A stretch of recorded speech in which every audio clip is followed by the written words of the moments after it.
Muy buenas noches a todos. Me presento, mi nombre es Darío Bustamante, vicepresidente de la rama IEEE en la Universidad Católica, la rama estudiantil. El día de hoy estamos por comenzar nuestra segunda sesión del tercer día del webinar que nosotros estamos dando en esta semana, junto con la Universidad Guayaquil. Entonces quisiéramos dar una pequeña introducción, una pequeña presentación de nuestro conferencista el día de hoy, nuestro ingeniero Eddie Alemán, para que sepan un poco sobre él. Estudió ingeniería en control industrial, recibió un entrenamiento de cursos dentro del campo de la ingeniería, de la biomedicina, biomedical engineering, que sería la ingeniería biomédica, la metodología, dentro de todo lo que tenga que ver con esto, ¿sí? Ha participado junto con, sería aquí, si me corrige, con el Hospital Elías, el Hospital María Andrade, Sí, ¿sí? ajá, Hemos estado, está a cargo de sería el EMCO, que es la Electrónica Médica y Control de Aplicaciones, supervisión, está a cargo de la supervisión.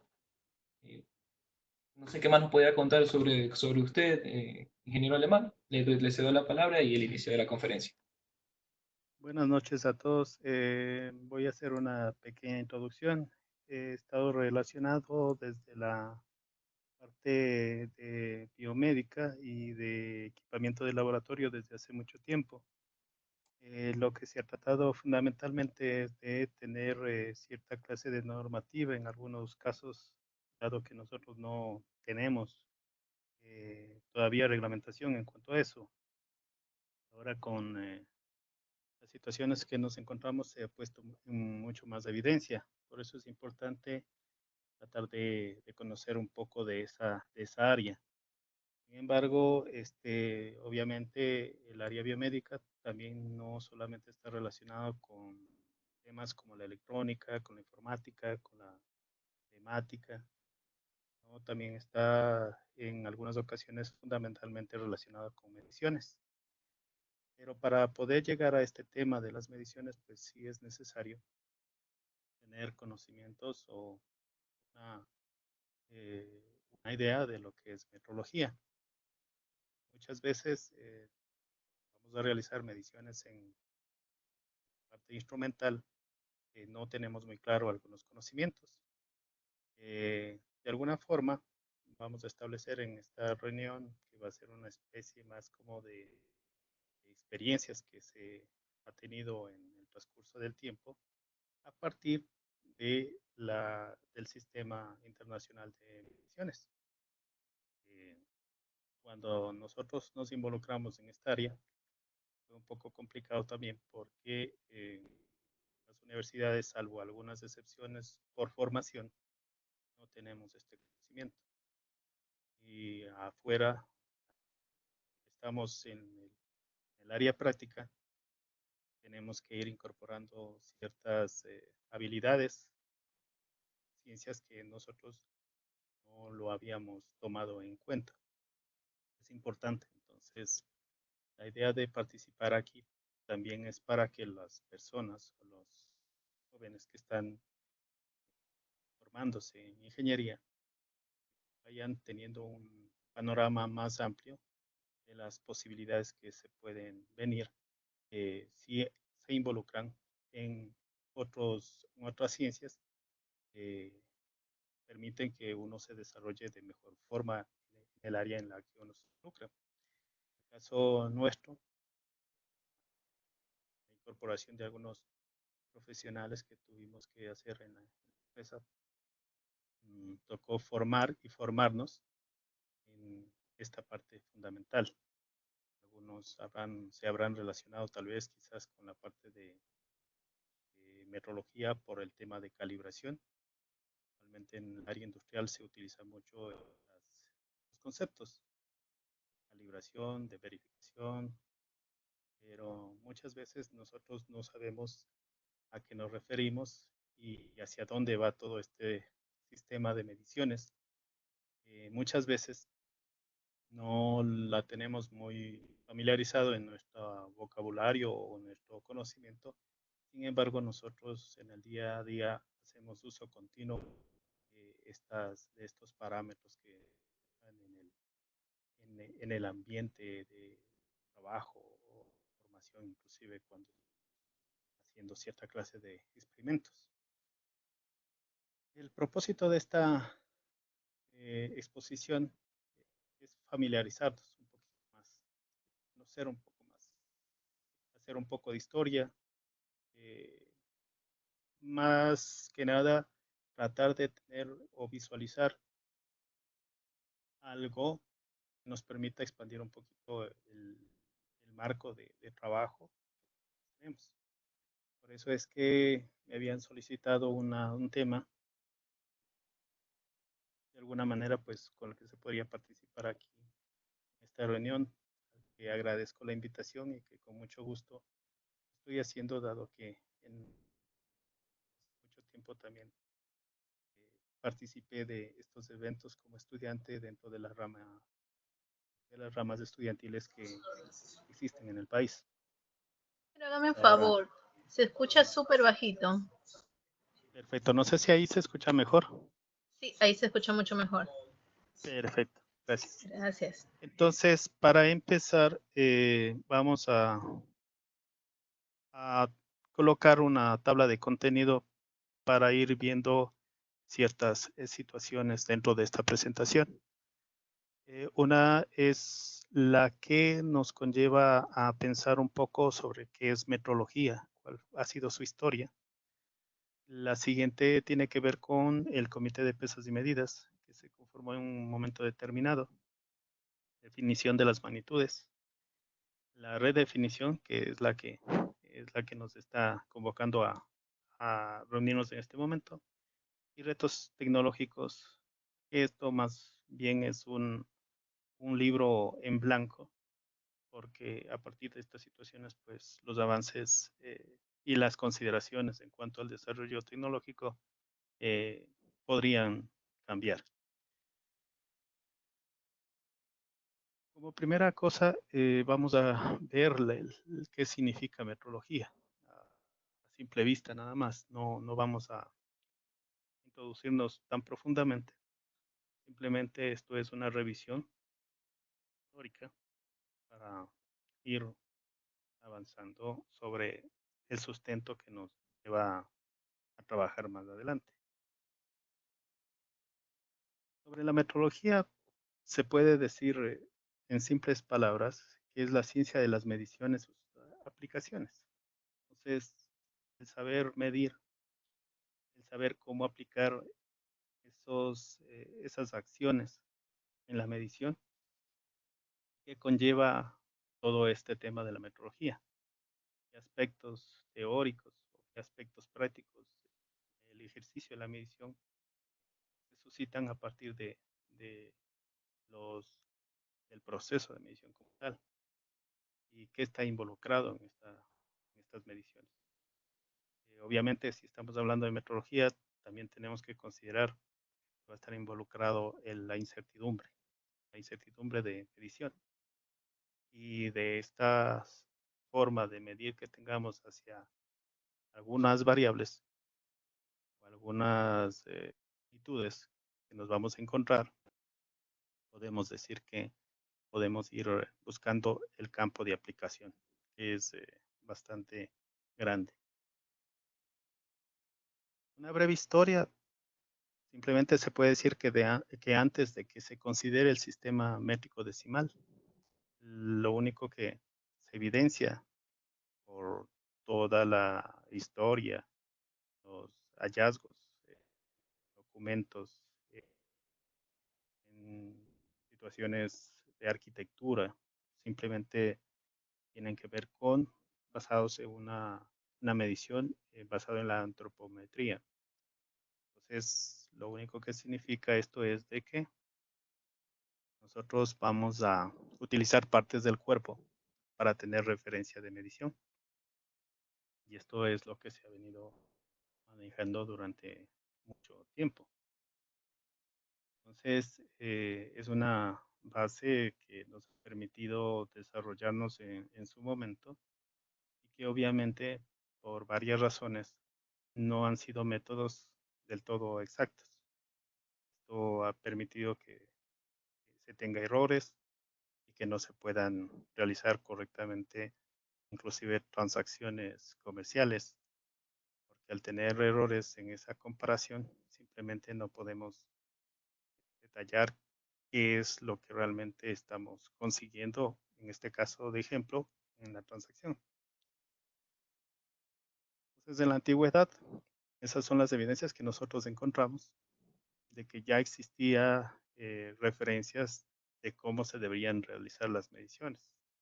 Esto no solamente en el antiguo Egipto, hay muchas más evidencias en otra clase de culturas y que nos comentan o nos sugieren la manera de cómo ellos llevaban esta clase de actividades, porque evidentemente desde que el hombre puede tener la posibilidad de comercializar, de crear y de edificar, era pertinente saber buscar un método que me permita realizar todas estas cosas. Así que siempre se estableció la forma en la antigüedad, lo que tenía a la mano.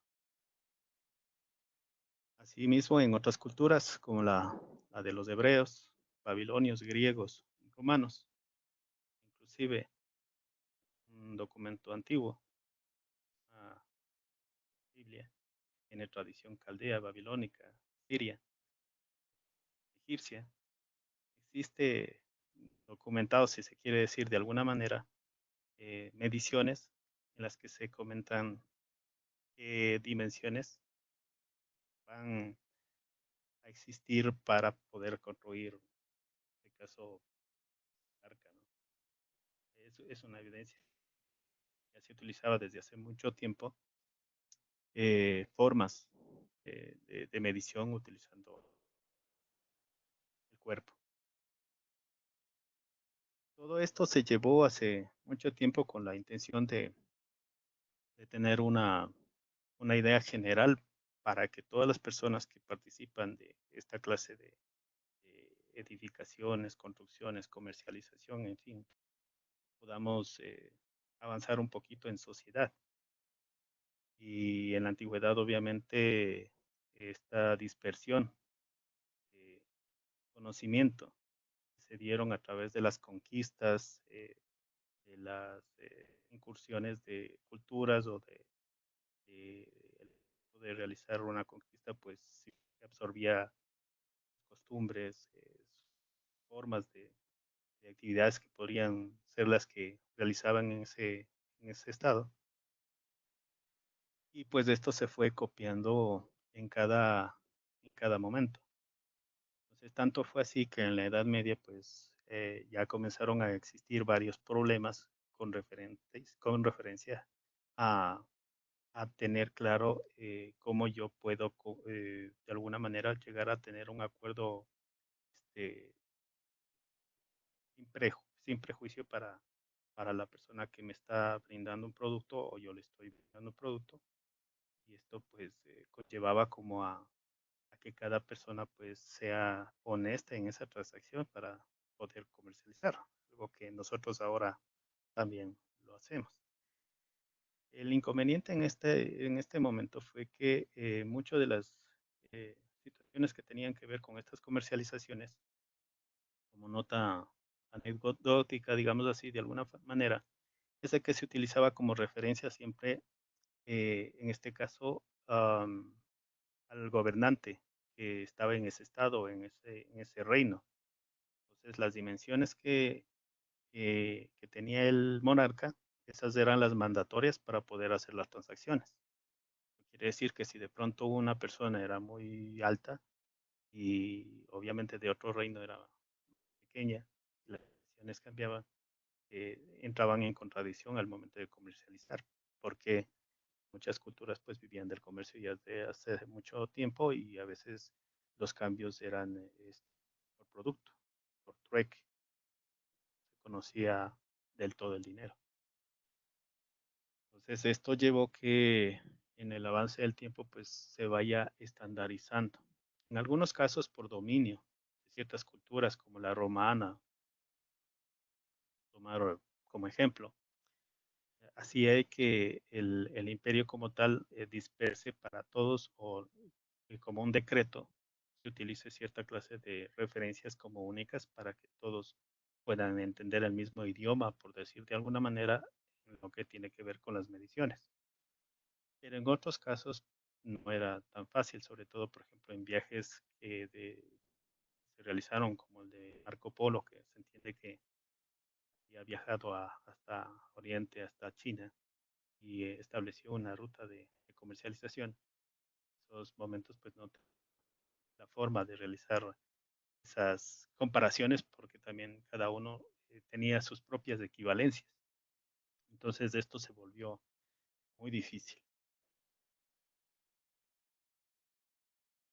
Para realizar esta situación, ya más o menos para la época de la Revolución Francesa, ya se venía trabajando en algo, avances que estaban teniendo en esa época de la parte científica y se lo como, como ciencia como tal, porque ya estaba basada en la experimentación, el tema de encontrar razón a los fenómenos naturales que se tenían, ¿sí? Valga la redundancia, pero la situación era de que en esa época no era tan evidente. Es cierto, había existido trabajos en Grecia sobre geometría y sobre muchos desarrollos mecánicos que se atribuyen inclusive a Pitágoras, se atribuyen muchos de estos, no solamente filósofos y pensadores, sino también a personas que se integraron a realizar o a materializar estos artefactos. Entonces, para ellos era algo fundamental tomar esa información que ya se había planteado hace muchos años, volverlo mucho más, categorizarlo como ciencia, como algo que lo pueden reproducir o como que lo pueden materializar. Entonces, esto fue así que cuando se creó el Sistema Internacional de Medidas, o sea, ya muchos años después, esto más o menos se lo entiende tal como Sistema Internacional de Medidas por los años 60. Sin embargo, los inicios en los que empezó este tema fue de regularizarse, si cabe el término decir así, fue eh, en 1875 a través de una convención del metro. En esta convención, como su nombre lo dice, lo que se procuraba realizar es ponerse de acuerdo en cómo iban a realizar esas transacciones. O sea, en inicio, si bien es cierto, estaban fundamentados con algo de ciencia, esas mediciones, pero simplemente era para acordar comercialmente cómo pueden hacer esas transacciones cuando se traten de longitud, cuando se trate de masa, de peso, ¿sí?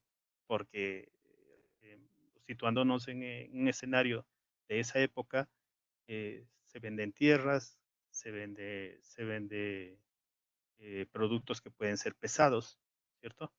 Entonces, tiene que llegarse a un acuerdo. Y lógicamente, ya también para esa época ya existía los pagos por moneda. Entonces, no solamente era un intercambio de productos, sino también tenía que ver el tema de que por un producto, pues yo iba a recibir un pago en moneda. Esta situación llevó a que ese acuerdo lleve a hacer más cosas todavía. Una de esas cosas era de que yo estoy estableciendo qué tipo de a qué voy a llamar una referencia como este caso metro, a qué le voy a decir metro. Eh, También tengo que poner como solución qué es lo que va a representar esa medida. Y para esa situación, pues obviamente tuvieron que fabricar ciertas láminas, ciertas barras que representen el metro. Y otra situación también, todo estaba establecido como a partir también de definiciones que tenían que ver con la parte de qué tipo de base numérica yo voy a utilizar. Entonces, en este caso, el sistema decimal, uno de los sistemas, que les permitieron eh, como valores para poder otorgárselos a un elemento al que ellos iban a determinar como referencia. ¿Sí?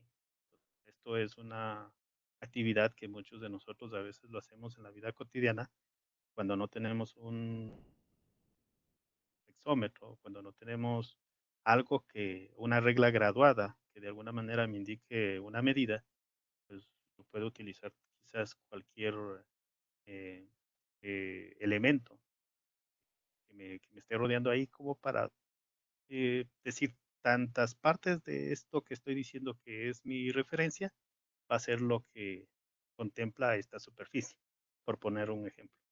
Entonces ellos tampoco no estaban muy claros sobre a qué le voy a denominar como referencia de longitud. Sin embargo, ellos se dieron modos para decir esto que está aquí lo vamos a tener como se fueron realizando prototipos. Los prototipos iban reemplazándose, pues se iban deteriorando, ya sea porque el tipo de material no era el adecuado, porque definitivamente había muchas variaciones al rato de parar uno a uno de estos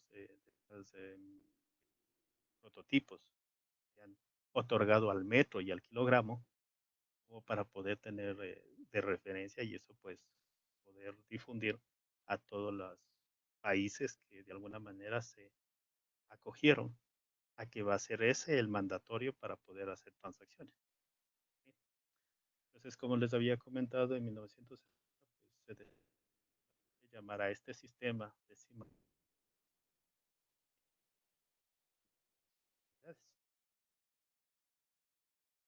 En esta convención del metro para conocimiento, hay un tratado diplomático que está por 40 países. Ahora, los 48 países tienen la autoridad como para poder realizar estos cambios.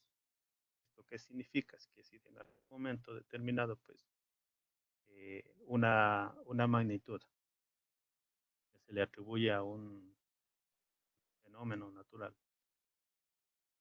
eh, no me indica una seguridad de, de que esa magnitud, por poner un ejemplo, temperatura, no es la adecuada, no es la forma adecuada de medir ese fenómeno.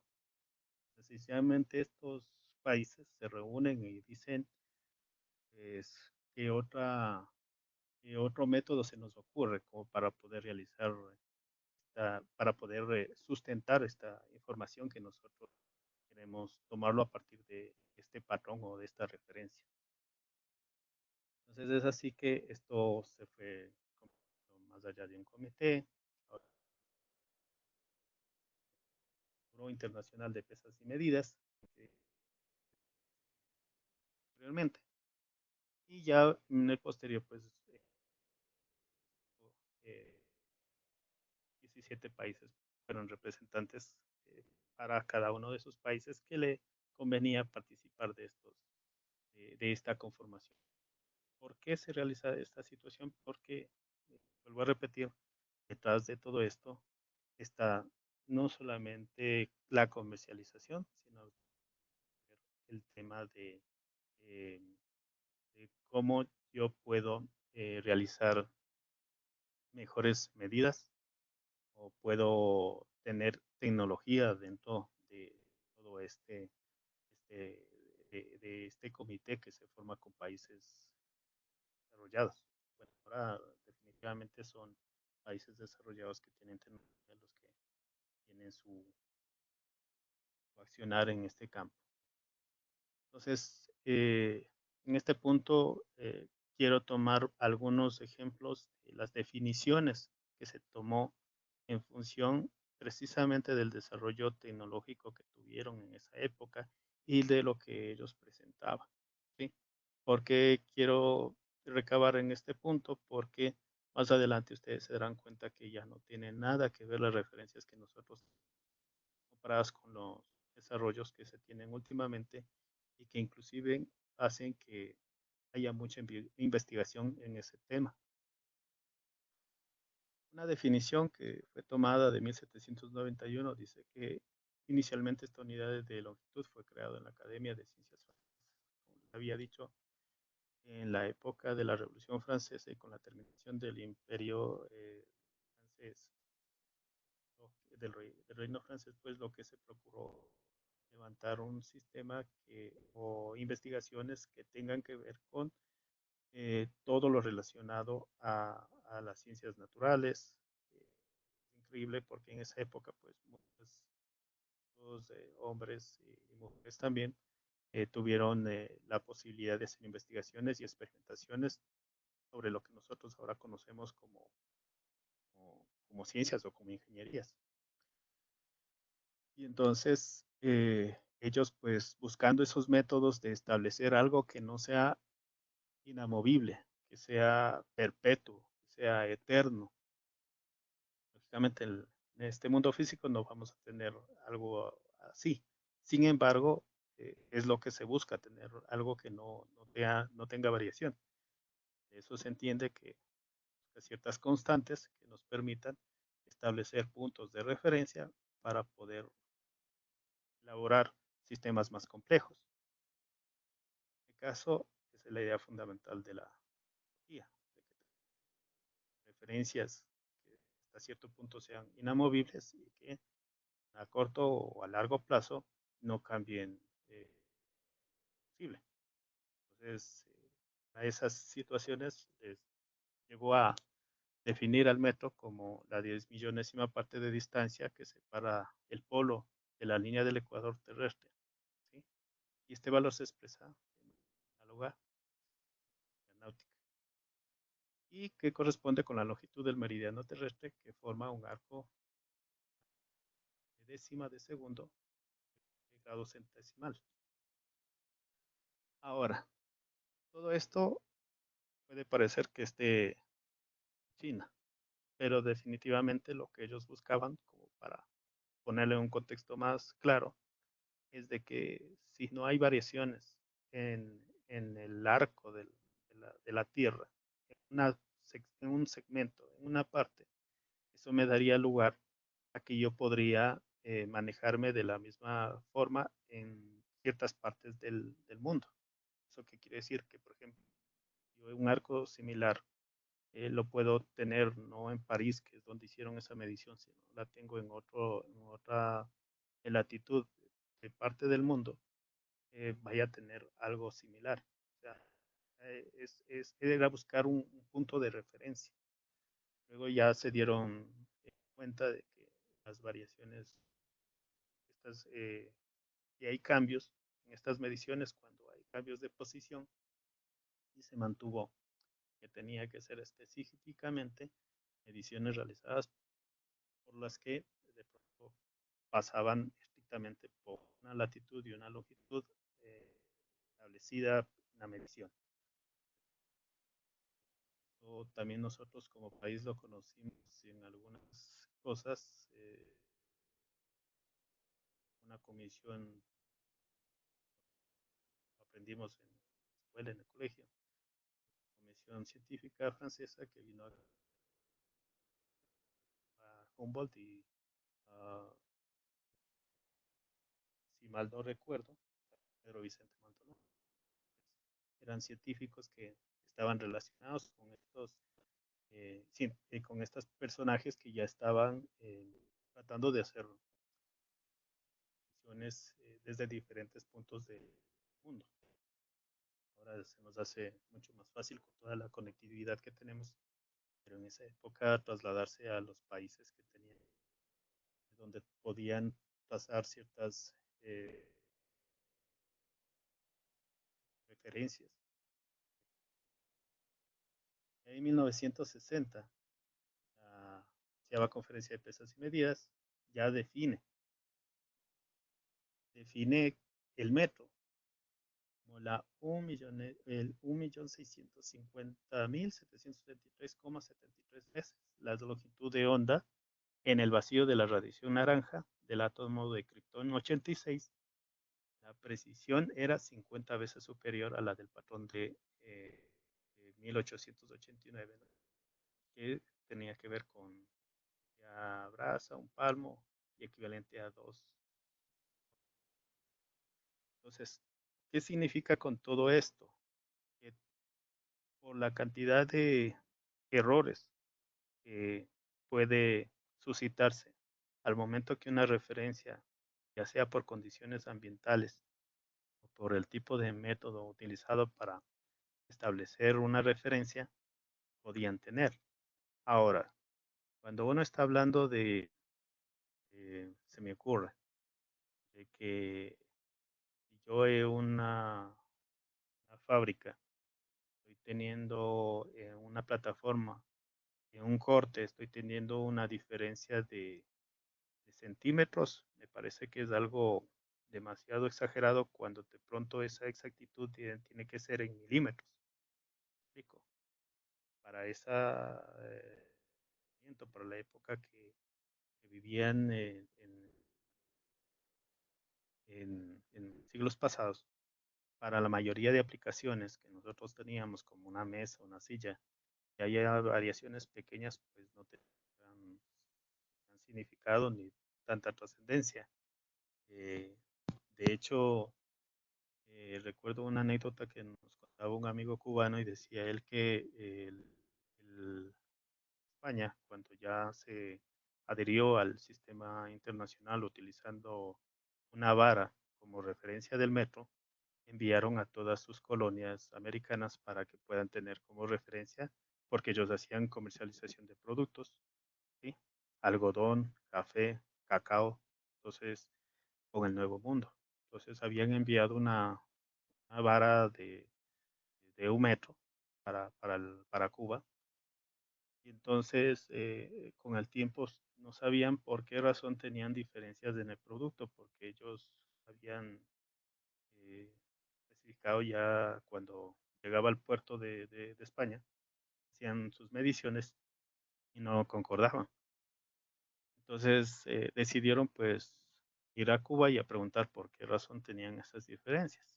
Entonces, cuando les pidieron que les muestre la vara del metro que utilizaban para hacer las mediciones, pues lógicamente esta vara era mucho más grande, porque la vara que utilizaron fue el estuche. O sea, nunca habían sacado el metal que especificaba que esa era la medida del metro del estuche. O sea, ellos siempre estuvieron midiendo con el estuche colocado encima, por poner un ejemplo.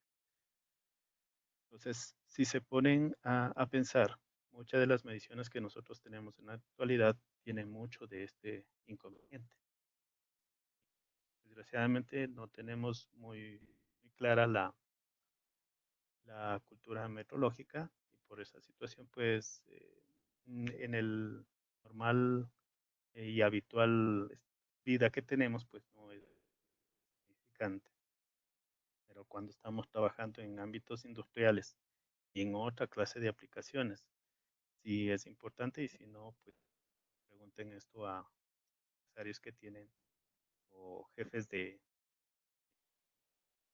control de calidad que están a veces muy locos en minimizar material, de ver la forma de ahorrar combustible, la forma que tienen que ahorrar de cierta clase de elementos que son necesarios para la producción de algún producto. Eso. Estos más o menos representan lo que habíamos hablado hace un momento, tiene que ver con la descripción del metro. A una parte de estas mediciones pues ya tenían la capacidad de realizar estas mediciones a, a, a la Tierra. Así. Entonces, era una forma de representar. Ya más adelante sacaron o fabricaron, mejor dicho, eh, la representación física de lo que podía ser un metro, a partir de un metal, ¿no? De un especial. Entonces, eso les facilitó como para tener algo palpable, algo que lo puedan tener y lo puedan reproducir para enviar a todos aquellos que eran sus las personas con las que habían realizado esa sociedad o ese comité. ¿Sí? Lo mismo pasó con la masa. Entonces, la masa al inicio, pues la definición que ellos hicieron, buscando ese mismo espíritu que estábamos hablando hace un rato, eh, fue pues considerar a la masa como la unidad de un metro cúbico de agua destilada a una atmósfera de presión y 33,98 grados Celsius, buscando nuevamente la idea de materializar ese concepto de un fenómeno. Ya con todas estas situaciones, lo que en estudios de ingeniería nosotros hemos ido aprendiendo sobre ciertos fenómenos que en algún momento determinado fueron necesarios para que se puedan establecer lo que ahora pues tenemos en la técnica como tal, ¿no? Para poder aplicarlo adecuadamente. Entonces,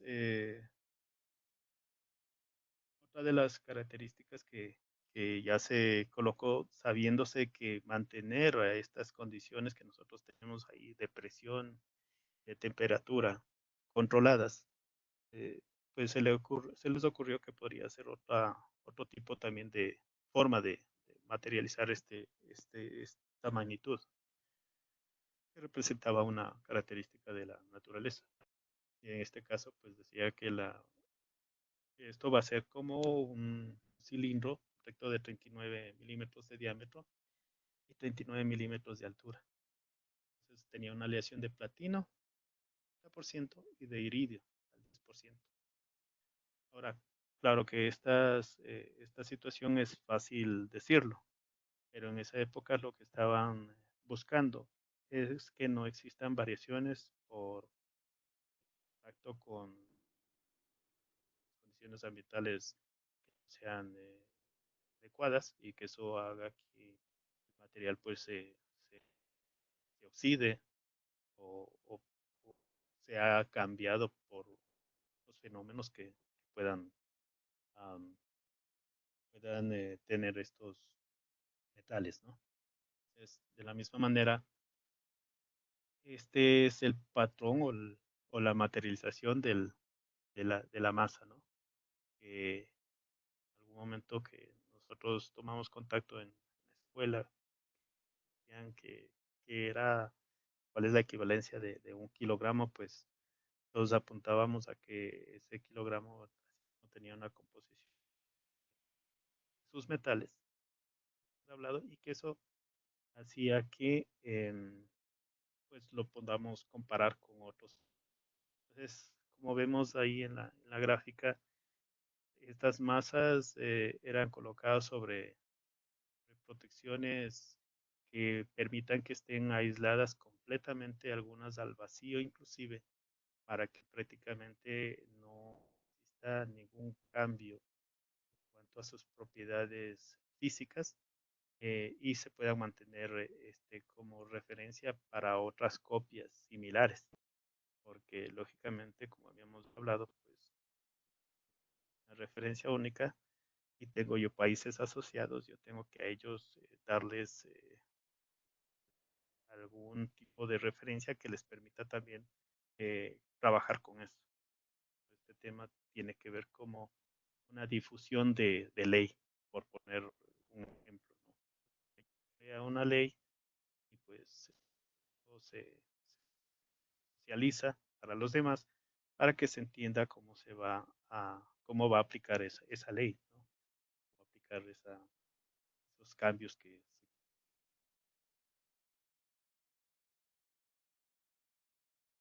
ahora vamos a hablar un poquito sobre la definición de las magnitudes. Les había comentado el Sistema Internacional o el Comité de Pesas y Medidas empezó con esas dos magnitudes fundamentales. Ya más adelante, lo pasado mismo, ya se fueron incorporando muchas magnitudes al sistema, pero se siguió manteniendo como del metro porque así es como empezó y como cualquier documento legal y creación de algún tipo de que se tratara de una empresa, pues no es tan fácil cambiar su nombre, dado que ya tiene documentos legales tienen, que son difíciles de realizar ese cambio. Por eso es que bien cierto, no le sustituyó, pero sí lo abarcó el Foro Internacional de Bebidas, que ahí sí ya lo engloba. Por esa situación, en 1960 trató de englobar y de asociar a sí mismo a los países que tenían la capacidad de realizar investigación para establecer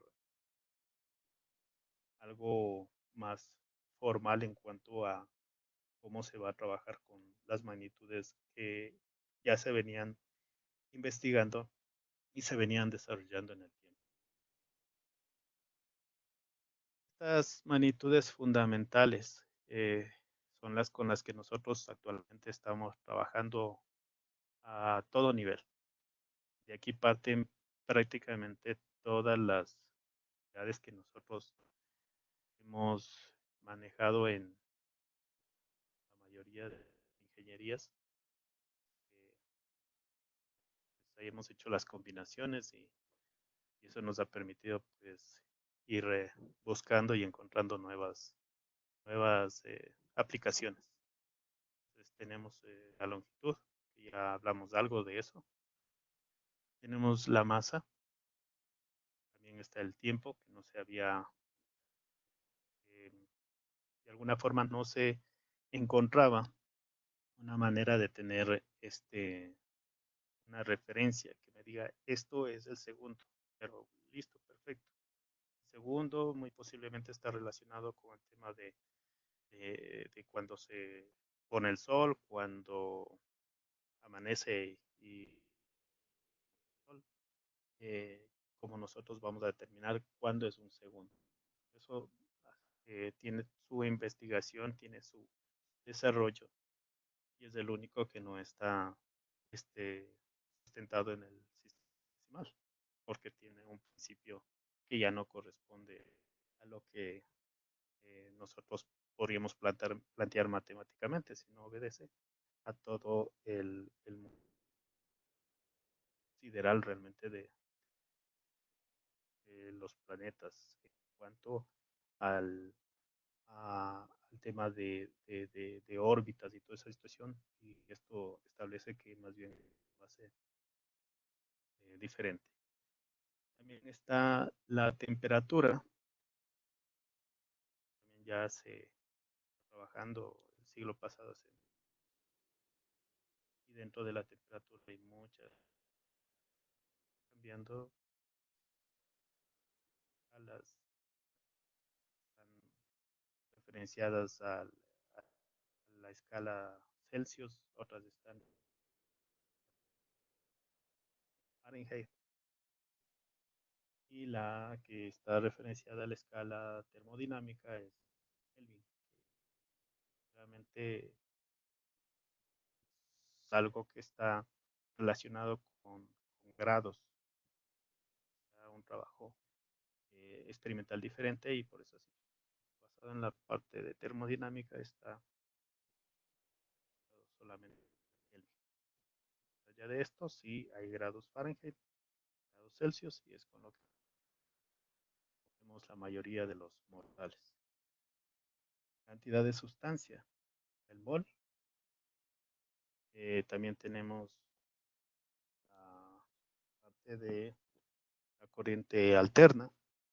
Ya fueron situaciones que tienen que ver con, eh, con trabajos que están en la parte eléctrica, ¿no? Todo lo fundamentado en el siglo pasado a partir de 1900, perdón, y antes de eso 1800 con trabajos que ya venían a finales de 1800 con, con los investigadores de esa época. Está también la intensidad luminosa y estos fueron los que se definieron y se han definido en el tiempo para poder trabajar con a todo nivel. que se pueden trabajar de alguna manera combinándolas todas, ¿no? ¿Sí? Si ustedes se ponen a analizar, esto lo saben mucho mejor que yo, simplemente le ponemos, juntamos longitud con tiempo, una velocidad, y podemos hacer otras combinaciones, masa, longitud, tiempo, y vamos a tener fuerza. O sea, hay muchas cosas que nosotros podemos combinar a partir de este tema, pero estas son de las que parten fundamentalmente. La nueva definición nuevas definiciones sobre las magnitudes ya tienen que ver no sobre sobre materiales ya físicamente elaborados para representar un fenómeno en la medición, ¿no? Un fenómeno natural, sí. Esto en este caso, pues ya lo que se ha realizado son experimentos o experimentaciones que buscan que se pueda reproducir o que las personas o los países puedan reproducir sus propias referencias a partir de un conocimiento científico.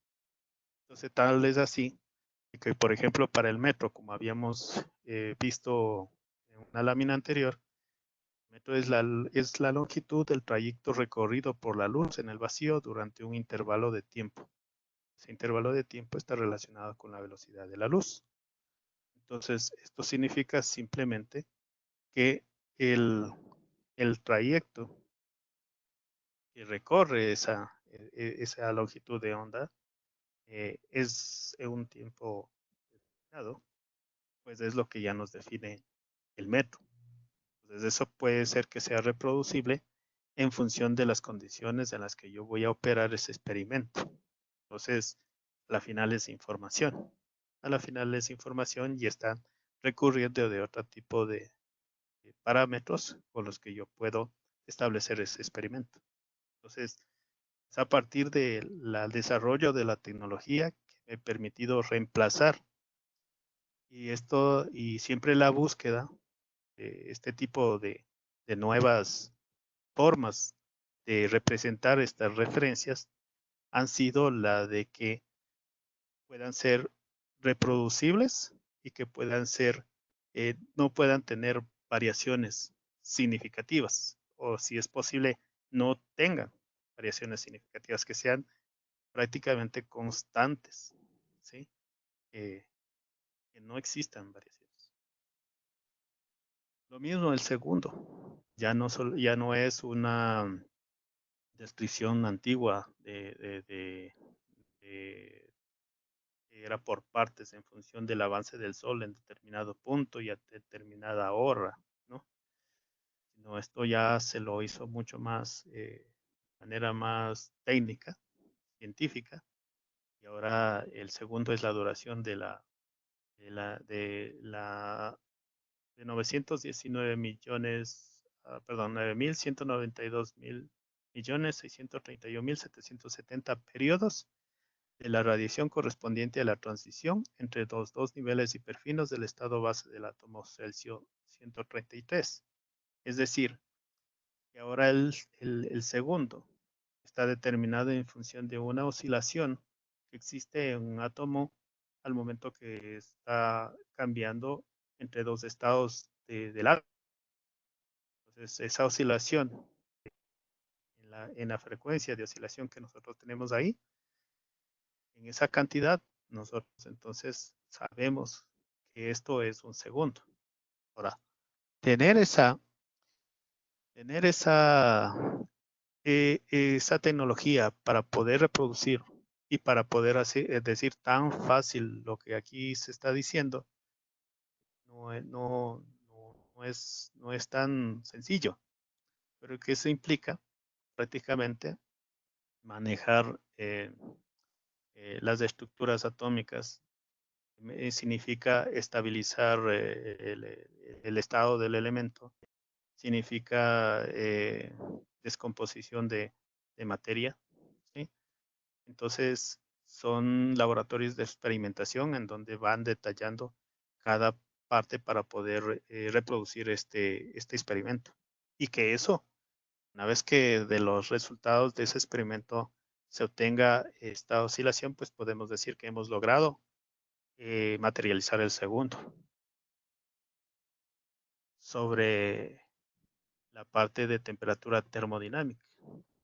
Asimismo, se dice que es la unidad base de la temperatura termodinámica, y eso es el Kelvin, y se define como la fracción de la 273,16 partes de una unidad de la temperatura termodinámica del punto triple del agua. Eso de igual forma, la temperatura termodinámica del punto triple del agua nos está representando un experimento en donde en estas celdas que ustedes ven en las gráficas, el agua en un momento determinado y bajo condiciones especiales de tratamiento físico, en un momento determinado, estas celdas tienen los tres estados de la materia del agua en el mismo momento: gaseoso, líquido y sólido. Para poder llegar a esa experimentación, estas celdas son sometidas a tratos especiales y en un momento determinado se ejecuta una acción de movimiento de la celda y se crea este fenómeno. Y en ese instante se hacen mediciones.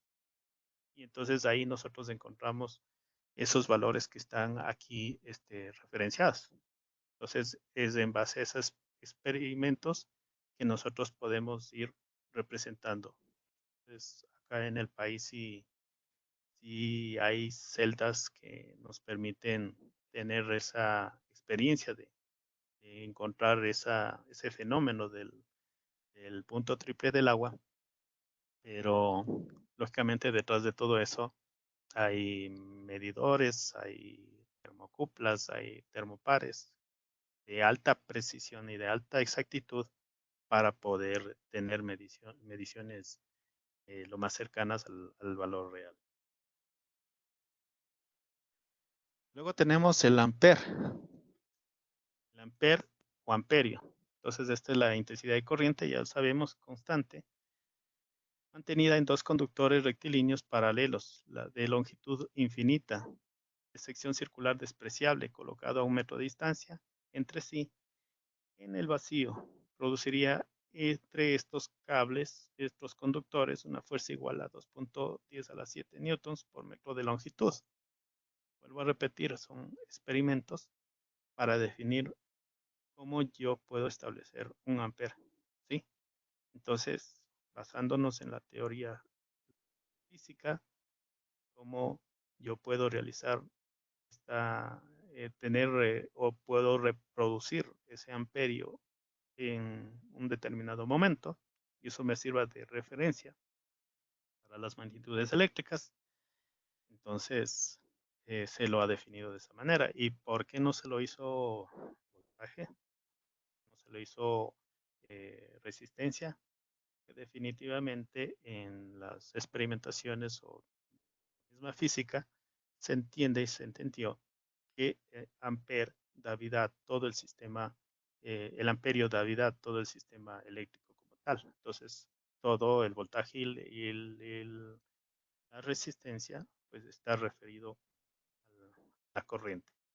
Entonces, por eso se establece el amperio como una magnitud dentro del sistema, como una magnitud fundamental, perdón. Ahora, sobre la intensidad luminosa, igual.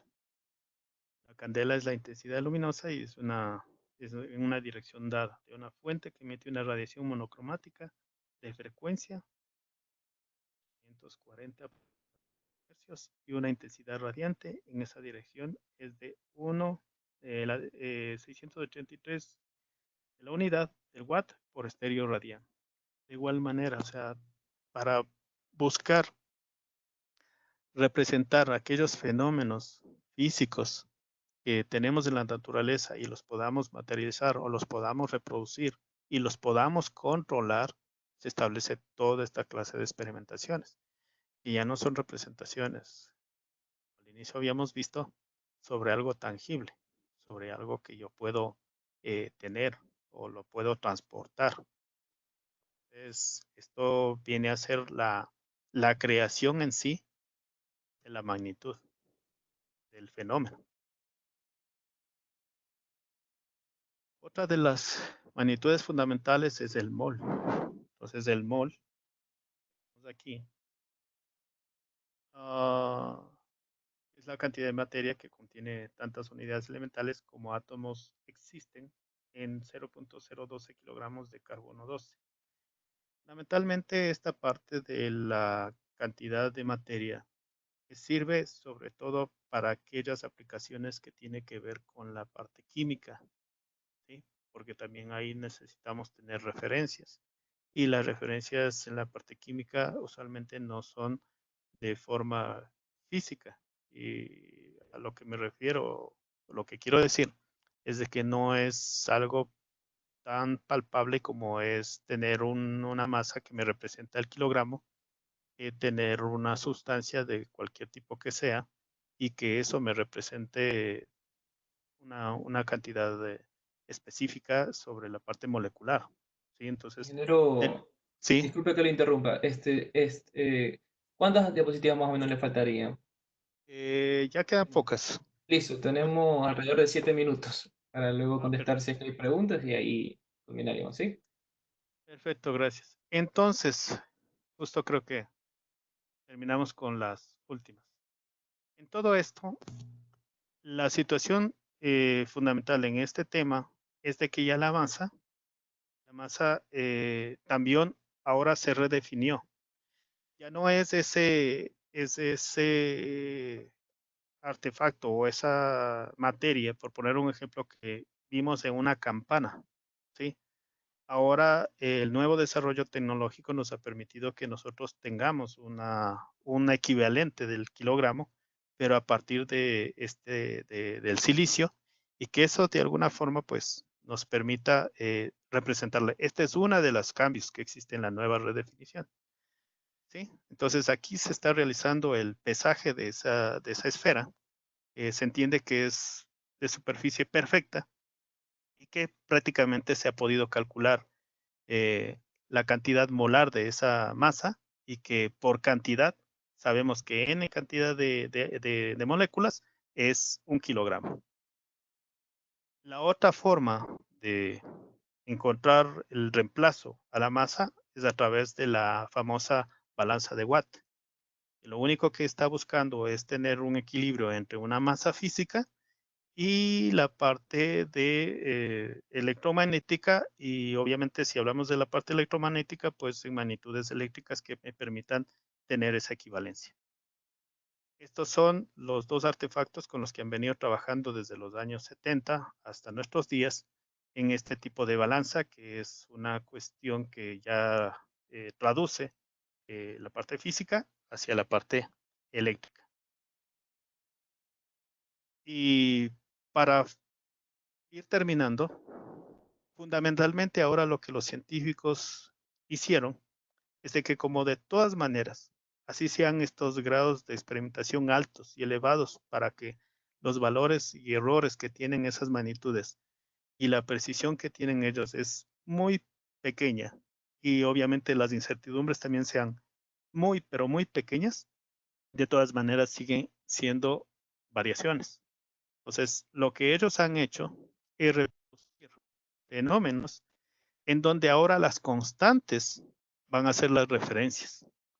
Es decir, que trabajar sobre la parte de las constantes y muchas de esas tienen que ver con trabajo en la parte cuántica como tal, pues de alguna manera eso defina un poco la nueva referencia. Ya no sobre específicamente sobre el comportamiento en la experimentación sobre los valores, utilizando las constantes que nosotros estamos viendo aquí, sino que definitivamente esas van a ser las partes fundamentales como referencia, solamente cambiar la atención a una de una expresión a un elemento de esa ecuación. Es decir, que ese elemento de la ecuación ahora va a ser mi constante, perdón. ¿Sí?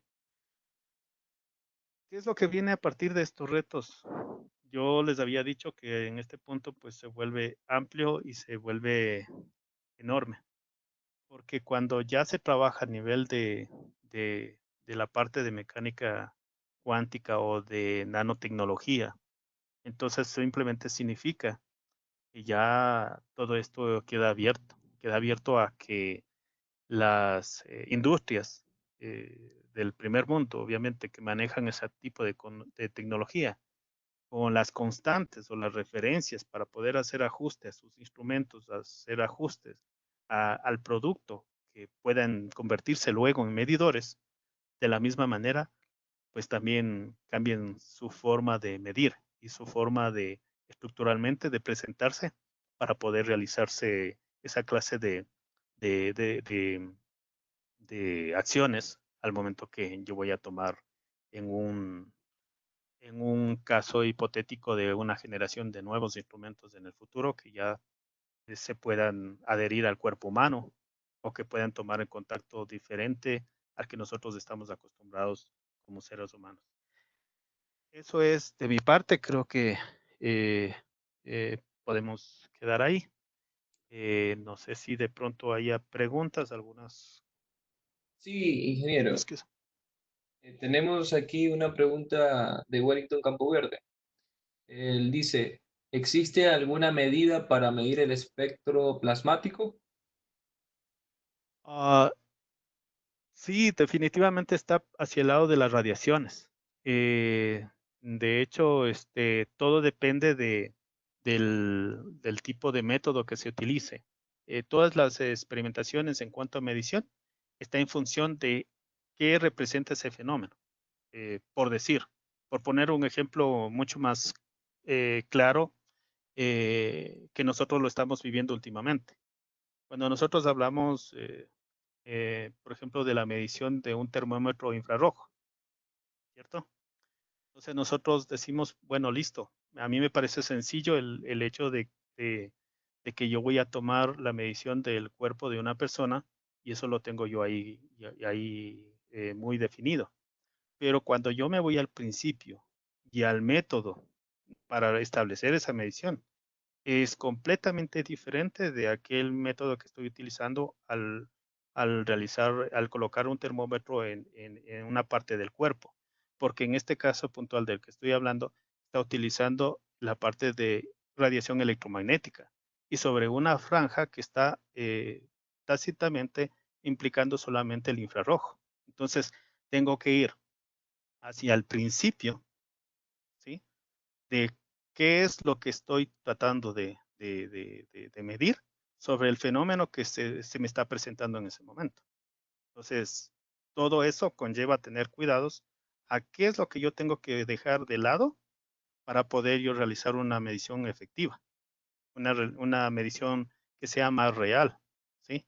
Y eso también implica si el tipo de medidor que yo estoy utilizando va a ser el adecuado. No vaya a ser que esté midiendo algo que no es o que dentro de esa medición existe cierto tipo de información que no es la que realmente me está representando lo que deseo.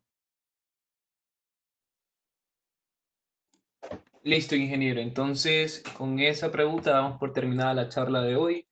Quiero darle las gracias infinitas por estar aquí con nosotros, compartir su conocimiento, darnos un poquito de su tiempo. Yo sé que en estos tiempos también uno está con muchas cosas por hacer. Y gracias por darnos ese espacio y estar aquí con nosotros. Esperamos poder contar con usted, con más temas a un futuro en los siguientes webinars.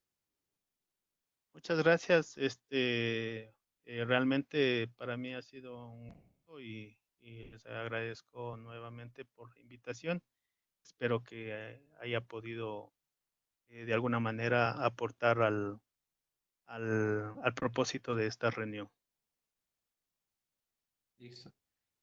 A todos los asistentes también agradecerles el día de hoy por estar aquí con nosotros. Recordemos que aún tenemos 2 días más de webinars, jueves y viernes, 2 sesiones cada día. Los esperamos. Muchas gracias.